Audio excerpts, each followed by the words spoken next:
Dear Madam Native Filipina, I hope you are always fine. By the way, Madam, palagi po akong nakikinig sa mga AFAM stories na binabasa nyo.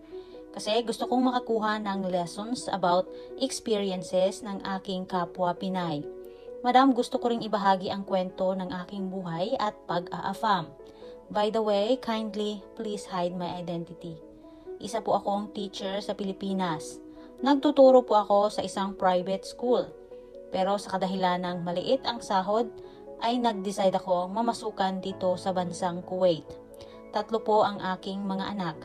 Kaso medyo malabo na ang relasyon namin ng asawa ko mula nung taong 2018. Hanggang nagdesisyon akong magpunta dito sa Kuwait para magtrabaho. Fast forward, Madam, meron po akong na-meet dito sa isang dating site. And nag-send po siya ng friend request. So let's move forward. Naging kami na. Kahit through chat and video call lang. Medyo matanda na siya. 60 years old at ako naman ay 47 years old. So na-inlove siya sa akin kasi mabait daw ako. Tinanong ko siya kung paano mo nalaman na mabait ako. Sagot niya, through messages ko daw sa kanya. And to make my story short, nung 1 year and 3 months na po kami. Last May, nagulat ako nang mag-message siya sa akin na ako daw ang kanyang beneficiary sa kanyang bank account at sa kanyang business. Dahil siya na lang daw ang nag-iisa sa buhay. Wala na ang kanyang parents, wala din siyang anak, at 18 years na din siyang divorce. In short, namuhay siyang mag-isa. Kaya gusto daw niya akong pakasalan.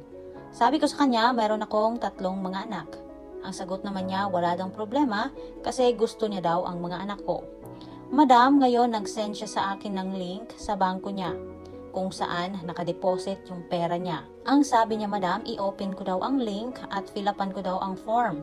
Dapat wala daw mali. Kaya naman ginawa ko lahat ng sinabi niya. Fast forward, naging successful nga yung pag-apply through online based sa link na ibinigay niya. Ang problema ko ngayon, nag-message ang bangko through my Gmail na kailangan ko daw magbayad ng pang-activate sa halagang $1,500 para ma-activate ko daw ang ATM. So ngayon, nagdalawang isip na ako. Bakit kailangan kong magbayad ng $1,500? Takot ako, Madam, baka ma-scam. Please tulungan mo ako kung ano ang dapat kong gawin. Maraming salamat po. Sincerely yours, Letlet of Kuwait.